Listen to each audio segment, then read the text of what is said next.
Hello दोस्तों, my name is Avinash. Welcome to my channel study with Avinash.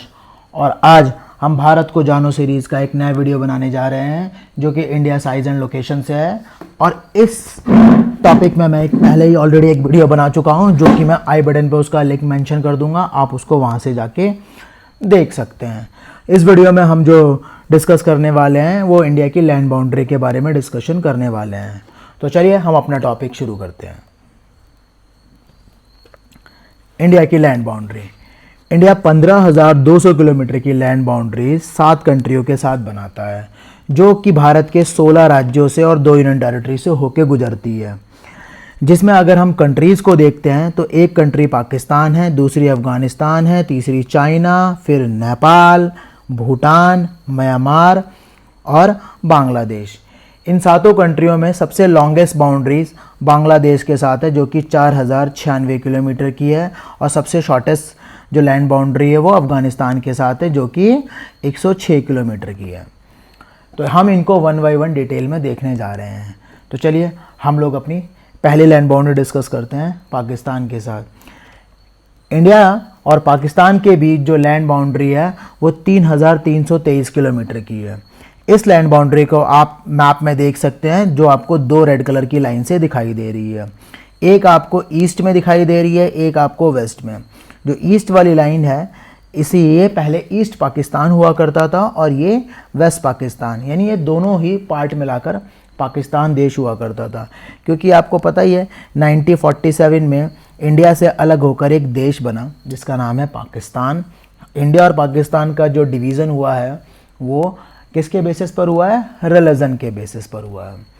तो जब ये ईस्ट पाकिस्तान बना और वेस्ट पाकिस्तान बना तो ये दोनों लाइनें जो रेड कलर से दिख रही हैं, ये लाइन जिस नाम से जानी जाती थी उनका नाम था रेड क्लिफ लाइन।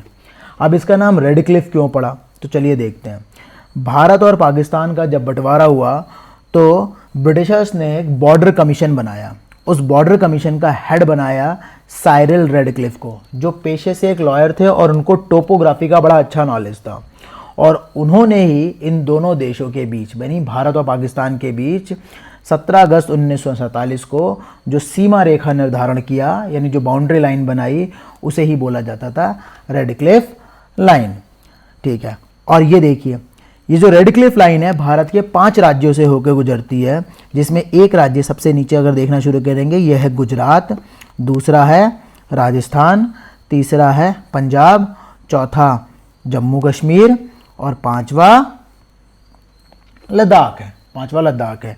एक बात यहाँ पे ध्यान देने वाली है कि ये लद्दाख और जम्मू कश्मीर को अब 2 अलग अलग कलर से मैंने दिखाया है। ऐसा क्यों किया है? क्योंकि 2019 से पहले ये लद्दाख एंड जम्मू कश्मीर जो थे ना, लद्दाख एंड जम्मू कश्मीर, ये दोनों ही जम्मू कश्मीर हुआ करते थे। लेकिन 2019 में भाजपा सरकार ने क्या किया, इन दोनों को यूनियन टेरिटरी बना दिया है। ठीक, और ये ईस्ट पाकिस्तान आज के टाइम में, ये अब ईस्ट पाकिस्तान का क्या हुआ है, आज के टाइम में ये ईस्ट पाकिस्तान अब बांग्लादेश बन गया है। 1971 में ये बांग्लादेश बन चुका है। ठीक है, और आज ये कि इंडिपेंडेंट कंट्री है। दूसरा देखिए, अफगानिस्तान के साथ भारत की लैंड बाउंड्रीज। भारत अफगानिस्तान के साथ मात्र 106 किलोमीटर की लैंड बाउंड्री शेयर करता है, जो कि भारत के पड़ोसी देशों में सबसे शॉर्टेस्ट लैंड बाउंड्री है। आप इसको पिक्चर में देखिए, ये रेड कलर से शो हो रही है। और इस लैंड बाउंड्री को क्या बोला जाता है? दुरंड लाइन बोला जाता है। अब ये दुरंड लाइन, इसका नाम दुरंड क्यों पड़ा ऐसा? क्योंकि देखिए 1893 में जो एक सिविल सर्वेंट हुआ करते थे जिनका नाम था हेनरी मॉर्टिमर दुरंड, और अफगान के एक अमीर हुआ करते थे अब्दुल रहमान, इन दोनों ने इस लाइन को डिसाइड किया। ये लाइन इंडिया के सिर्फ एक स्टेट से होकर, एक स्टेट तो नहीं बोलेंगे इसको, यूनियन टेरिटरी से होकर लद्दाख से होकर गुजरती है। अब ये लाइन आपको दिखने में तो बड़ी छोटी है, लेकिन ये 83 से पहले ना ये इस तरह से दिखती थी। और आज के टाइम में यहाँ पे पाकिस्तान है और ये अफ़गानिस्तान है। तो ये इंडिया और पाकिस्तान के बीच आज नहीं है, ये इंडिया और अफ़गानिस्तान के बीच आज इसका बहुत बड़ा सेगमेंट नहीं है, जो कि अब अफ़गानिस्तान और पाकिस्तान के बीच हो चुका है। ठीक है, इस चीज़ को आप याद रखिएगा।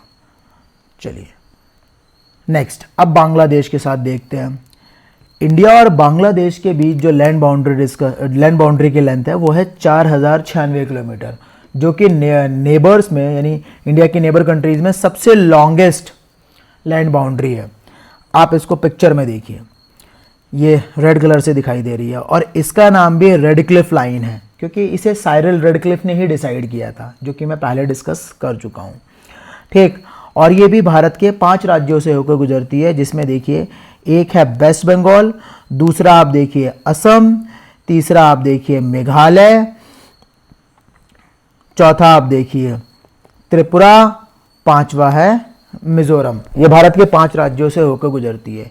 यहाँ पर एक ध्यान देने वाली बात है, एक स्टेट है त्रिपुरा।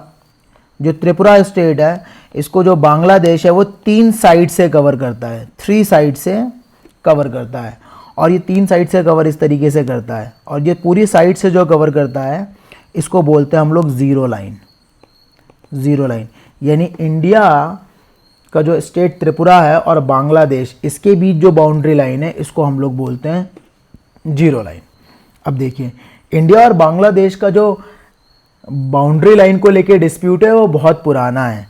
ये डिस्प्यूट 1974 से चला हुआ आ रहा है, क्योंकि देखिए 1971 में मैं आपको ऑलरेडी बता चुका हूँ, 1971 में बांग्लादेश बना और इंडिया के बीच जो बॉर्डर डिस्प्यूट है बांग्लादेश के साथ वो 74 से चला आ रहा है, 1974 से।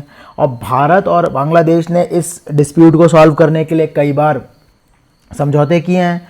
तो फाइनली 7 मई 2015 को इंडिया और बांग्लादेश ने लैंड बाउंड्री एग्रीमेंट साइन कर लिया था और इससे इन्होंने ये डिस्प्यूट सुलझा लिया।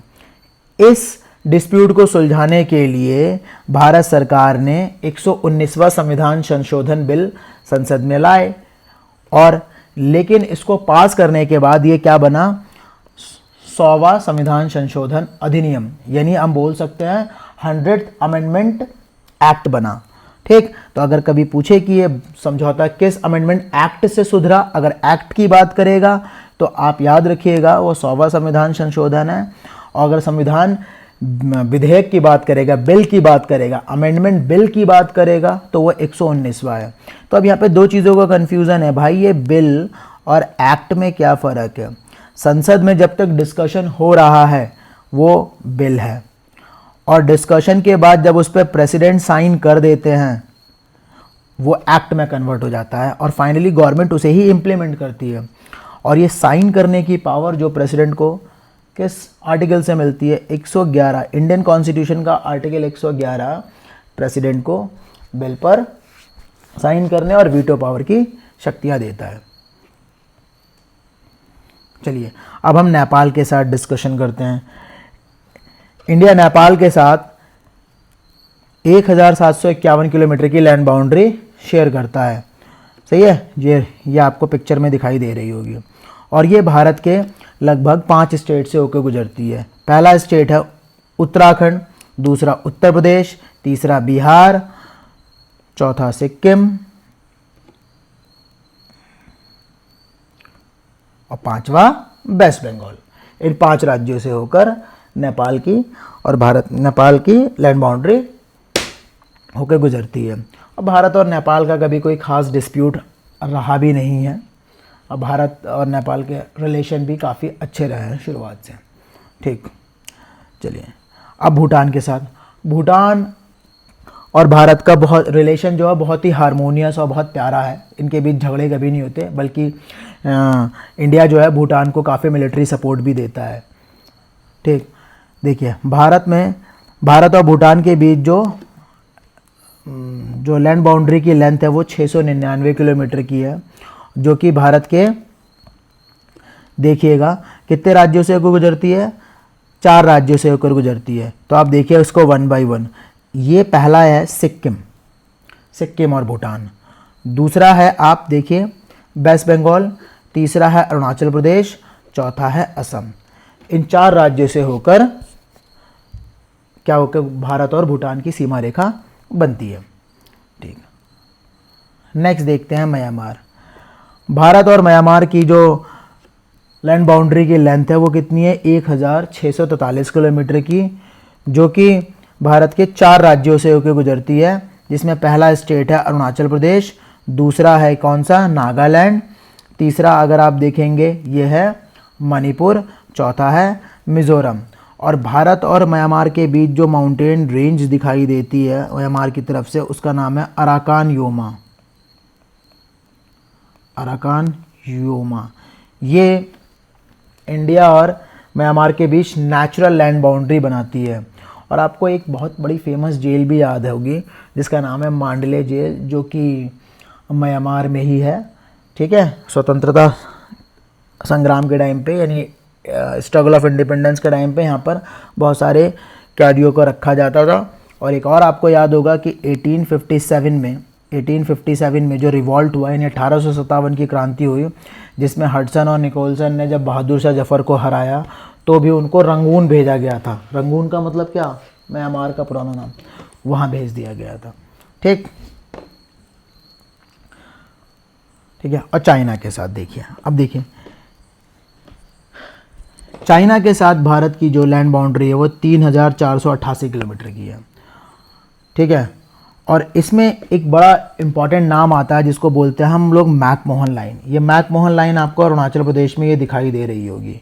ये मैकमोहन लाइन डिसाइड कब की गई, तो आप देखिए ये मैकमोहन लाइन 1914 में हेनरी मैकमोहन ने इस लाइन को डिसाइड किया था, तो इसीलिए इनका नाम है क्या बन गया, मैकमोहन लाइन बन गया। इसके प्रोनाउंसिएशन में दिक्कत हो सकती है, कहीं से मैकमोहन पढ़ते हैं, कहीं मैकमोहन पढ़ते हैं, ठीक है। तो प्रोनाउंसिएशन को लेकर आप थोड़ा इसको ज़्यादा सीरियस मत होइएगा, ठीक है।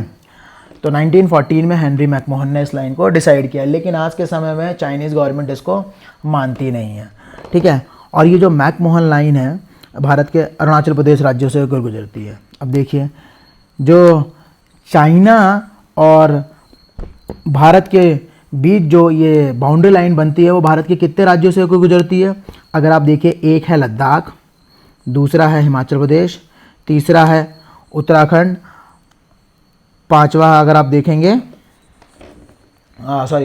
चौथा ये सिक्किम था, पांचवा ये अरुणाचल प्रदेश है, अरुणाचल प्रदेश। इस बात को आप याद रखिएगा। और देखिए इंडिया और चाइना के रिलेशन बहुत पुराने समय से बिगड़े हुए आ रहे हैं। कोविड टाइम में भी आप देखोगे इंडियन आर्मी और चाइनीज़ आर्मी के बीच काफ़ी डिस्प्यूट होते रहे हैं, लेकिन इंडिया और चाइना के बीच 1962 में एक वॉर भी हो चुका है। 1962 में एक वॉर भी हो चुका है जिसको बोलते हैं हम लोग, क्या बोलते हैं, सिनो इंडिया वॉर, या हम इसको सिंपल वर्ड में बोल सकते हैं कि इंडिया एंड चाइनीज़ वॉर जो है 1962 में हुआ था। और 1962 में जब हुआ था ना, तो भारत में सबसे पहली नेशनल इमरजेंसी लगी थी। कौन सी इमरजेंसी लगी थी, नेशनल इमरजेंसी,